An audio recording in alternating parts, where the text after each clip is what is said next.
ത്രിയേക ദൈവത്തിന് സ്തുതി. മീഖ പ്രവാചകന്റെ പുസ്തകം 7-ാം അധ്യായത്തിൽ നിന്നുള്ള പഠനത്തിലേക്ക് ഏവർക്കും സ്വാഗതം. ചോദ്യോത്തരങ്ങളിലൂടെ ഈ അധ്യായം പഠിക്കാം. ആദ്യം 7-ാം അധ്യായത്തിന്റെ സംഗ്രഹം, സമ്മറി. വ്യാപകമായ അധാർമിക പ്രവർത്തികളെക്കുറിച്ച് പ്രവാചകന്റെ അല്ലെങ്കിൽ ഇസ്രയേലിൽ ഒരു പറ്റം ജനത്തിന്റെ വിലാപത്തോടെ അധ്യായം ആരംഭിക്കുന്നു. വിശക്കുന്ന മനുഷ്യൻ ഭക്ഷണത്തിനായി കൊതിക്കുന്നത് പോലെ മീഖ നീതിക്കായി ആഗ്രഹിക്കുന്നു. തന്റെ ജനത്തിന്റെ ലംഘനങ്ങളെയും അവർ അഭിമുഖീകരിക്കുന്ന ദാരുണമായ പ്രത്യാഘാതങ്ങളെയും പ്രവാചകൻ അംഗീകരിക്കുന്നു. എങ്കിലും ദൈവത്തിൽ പ്രത്യാശ വെക്കുന്നു. ദൈവത്തിന്റെ കരുണ, ക്ഷമ, ഉടമ്പടി വാഗ്ദാനങ്ങളോടുള്ള വിശ്വസ്തത എന്നിവയുടെ ശക്തമായ പ്രഖ്യാപനം നടത്തിക്കൊണ്ട് ഗ്രന്ഥം അവസാനിക്കുന്നു. ഈ അധ്യായത്തെ 4ആയി തിരിക്കാം. 1, അധംപതിച്ച സമൂഹത്തെക്കുറിച്ച് മീഖായുടെ വിലാപം, 1 മുതൽ 6 വരെയുള്ള വാക്യങ്ങൾ. 2, ഭക്തികെട്ടവർക്കുള്ള ഉപദേശം, 7-ാമത്തെ വാക്യം മുതൽ 13-ാമത്തെ വാക്യം വരെ. 3, വിടുതലിനായുള്ള പ്രാർത്ഥന, 14 മുതൽ 17 വരെയുള്ള വാക്യങ്ങൾ. 4, ദൈവത്തിന്റെ ക്ഷമയ്ക്കുള്ള സ്തുതി, 18 മുതൽ 20 വരെയുള്ള വാക്യങ്ങൾ. ഇനി ചോദ്യോത്തരങ്ങളിലേക്ക് പ്രവേശിക്കാം. ആദ്യത്തെ ചോദ്യം, മുന്തിരിത്തോട്ടത്തിൽ കാല പെറുക്കുന്ന പ്രവാചകനെ അടയാളപ്പെടുത്തുന്ന ഗ്രന്ഥം ഏത്? ഉത്തരം, മീഖായുടെ ഗ്രന്ഥം, 7-ാം അധ്യായം 1-ാമത്തെ വാക്യം. അടുത്ത ചോദ്യം, സമൃദ്ധിയിൽ നിന്നും കൊടിയ കഷ്ടതയിലേക്ക് നിവദിച്ച ദേശം ഏത്? ഉത്തരം, ഇസ്രായേൽ ദേശം, 7-ാം അധ്യായം 1-ാമത്തെ വാക്യം. സമൃദ്ധമായ ഫലങ്ങൾ കൊണ്ട് നിറഞ്ഞിരുന്ന സ്ഥാനത്ത് ഇപ്പോൾ പഴങ്ങളും മുന്തിരിയും പറിച്ച ശേഷം അവയുടെ കാല തിരയുന്ന അവസ്ഥ ഉണ്ടായിരിക്കുന്നു. മീഖായുടെ പുസ്തകം 6-ാം അധ്യായം 15-ാമത്തെ വാക്യം കൂടെ ശ്രദ്ധിക്കുക. അടുത്ത ചോദ്യം, ഇസ്രായേലിന്റെ പാപം അവർക്ക് വരുത്തിവെച്ച അയ്യോ കഷ്ടത്തെ അഥവാ കഷ്ടതകളെ സൂചിപ്പിക്കുന്ന രൂപകങ്ങൾ, മെറ്റഫേഴ്സ് എന്തായിരുന്നു? അവ ഏതെല്ലാം? ഉത്തരം, പഴങ്ങളുടെ രൂപകങ്ങൾ, 7-ാം അധ്യായം 1-ാമത്തെ വാക്യം. 3 രൂപകങ്ങൾ. 1, പഴം പറിച്ച ശേഷം എന്ന പോലെ. 2, മുന്തിരിപ്പഴം പറിച്ച ശേഷം കാല പെറുക്കുന്നത് പോലെ. 3, കൊതിക്കുന്ന അത്തിയുടെ തലപ്പഴമില്ല, 7-ാം അധ്യായം 1-ാമത്തെ വാക്യം. അടുത്ത ചോദ്യം, പഴം പറിച്ച ശേഷം എന്ന പോലെയും മുന്തിരിപ്പഴം പറിച്ച ശേഷം കാല പെറുക്കുന്നത് പോലെയും ഇത് ആരെ സൂചിപ്പിക്കുന്നു? ഉത്തരം, ഇസ്രായേലിലെ ശേഷിപ്പിനെ, 7-ാം അധ്യായം 1-ാമത്തെ വാക്യം. കാല എന്നത് ഒരു അവശേഷിപ്പിനെ സൂചിപ്പിക്കുന്നു. അതിനാൽ ഇസ്രായേലിലെ ഒരു ശേഷിപ്പ് അഥവാ ഒരു പറ്റം ആളുകൾ അവശേഷിക്കുന്നു. യഹോവ പ്രതീക്ഷയോടെ അവരെ നോക്കുന്നുവെന്ന് മീഖ പറയുന്നു. യെശയ്യാവ് പ്രവാചകൻ ഉൾപ്പെടെ ചില നീതിമാന്മാർ കാലത്തെ ഉണ്ടായിരുന്നു എന്നത് യാഥാർത്ഥ്യമാണ്. അടുത്ത ചോദ്യം, മീഖ 7-ാം അധ്യായം 1-ാമത്തെ വാക്യത്തിലെ തിന്മാൻ ഒരു മുന്തിരിക്കുലയും ഇല്ല, ഞാൻ കൊതിക്കുന്ന അത്തിയുടെ തലപ്പഴവുമില്ല എന്നത് ആരെ സൂചിപ്പിക്കുന്നു? ഉത്തരം, ദുഷ്ട ഇസ്രായേലിനെ അഥവാ നീതികെട്ട ഇസ്രായേലിനെ. ഇസ്രായേലും യഹൂദയും നല്ല മനുഷ്യരെ ജനിപ്പിക്കുമ്പോൾ അവർ കുലകൾ നിറഞ്ഞ ഫലപുഷ്ടിയുള്ള മുന്തിരിവള്ളി പോലെ ആയിരുന്നു. പക്ഷേ ഇപ്പോൾ അവർ വന്ധ്യരായ ഇസ്രായേലായി മാറിയിരിക്കുന്നു. നല്ലവരാരുമില്ലാത്ത അവസ്ഥ ഇസ്രായേലിൽ സംജാതമായിരിക്കുന്നു എന്ന് അർത്ഥം. അടുത്ത ചോദ്യം, മീഖ 7-ാം അധ്യായം 1-ാമത്തെ വാക്യത്തിലെ മുന്തിരിക്കുലയും അത്തിയുടെ തലപ്പഴവും ആരെ പ്രതിനിധാനം ചെയ്യുന്നു? ഉത്തരം, നല്ല ഇസ്രായേലിനെ അഥവാ നീതിയുള്ള ഇസ്രായേലിനെ.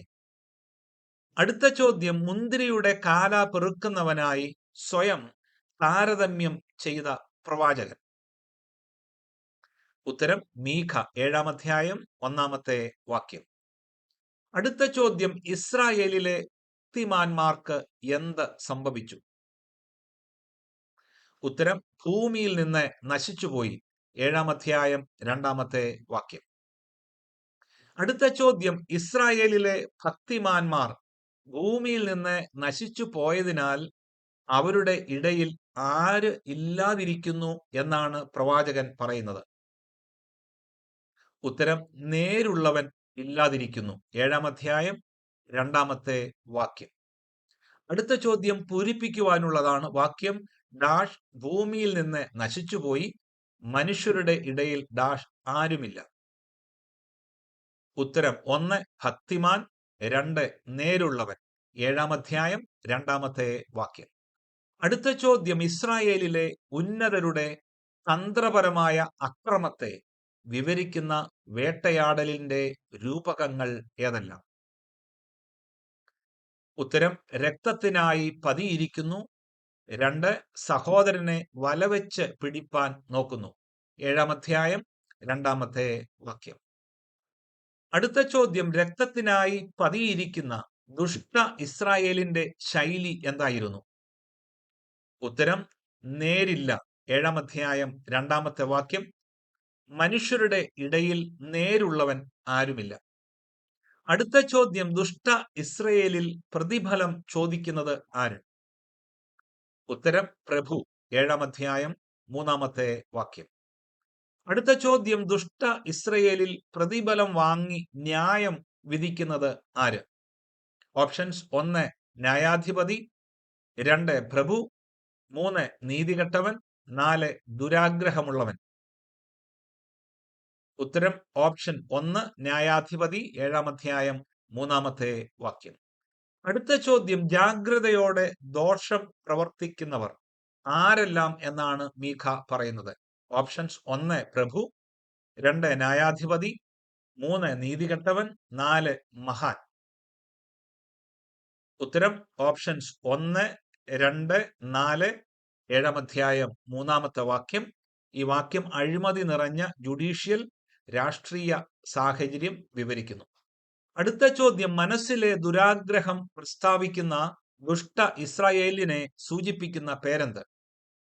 ഉത്തരം, മഹാൻ. 7-ാം അധ്യായം 3-ാമത്തെ വാക്യം. അടുത്ത ചോദ്യം ഇസ്രായേലിൽ ഉത്തമൻ എന്നറിയപ്പെടുന്നവൻ എന്തിനെ പോലെ ആയിരിക്കുന്നുവെന്നാണ് മീഖ പരിഹസിക്കുന്നത്? ഉത്തരം, മുൾപടർപ്പ് പോലെ. 7-ാം അധ്യായം 4-ാമത്തെ വാക്യം. അടുത്ത ചോദ്യം ഇസ്രായേലിൽ നേരുള്ളവൻ എന്നറിയപ്പെടുന്നവൻ എന്തിനെ പോലെ ആയിരിക്കുന്നു എന്നാണ് മീഖ പരിഹസിക്കുന്നത്?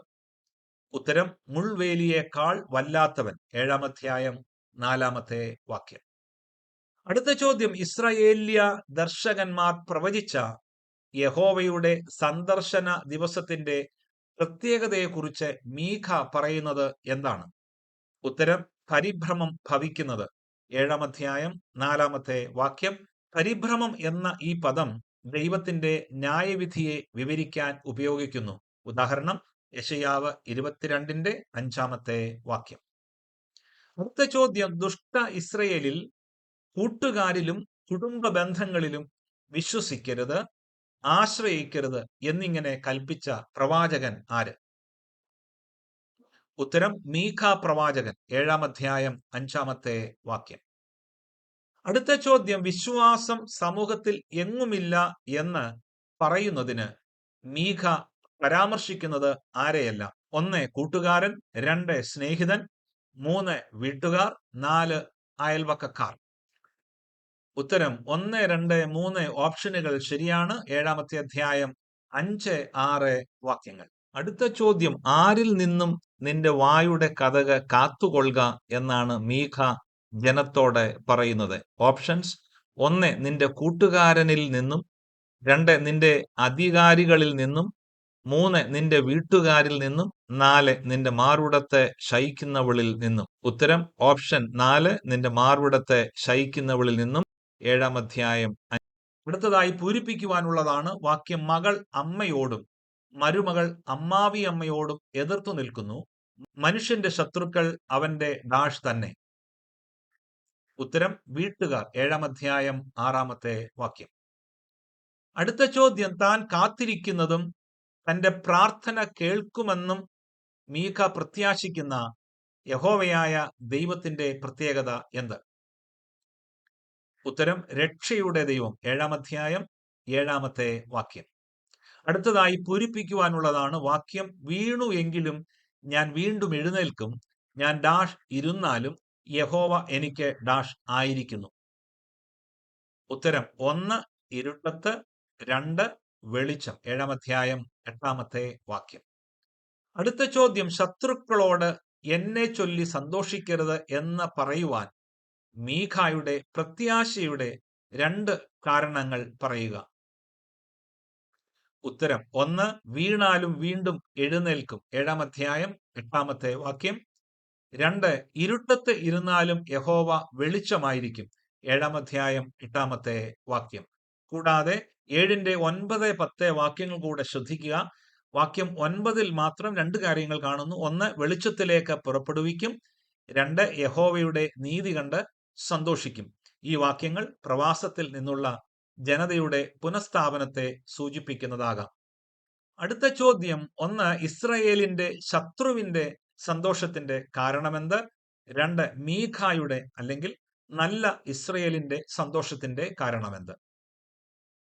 ഉത്തരം 1 ഇസ്രായേലിന്റെ വീഴ്ചയിൽ ശത്രു സന്തോഷിക്കുന്നു. 7-ന്റെ 8. 2 യഹോവയുടെ നീതിയിൽ മീഖ അല്ലെങ്കിൽ ഇസ്രായേലിന്റെ ശേഷിപ്പ് സന്തോഷിക്കുന്നു. 7-ാം അധ്യായം 9-ാമത്തെ വാക്യം. അടുത്ത ചോദ്യം, ഇസ്രായേലിന്റെ വീഴ്ചയെ ചൊല്ലി ശത്രു സന്തോഷിക്കുമ്പോൾ തങ്ങളുടെ വീഴ്ചയുടെ കാരണമായി മീഖ അംഗീകരിക്കുന്നത് എന്താണ്?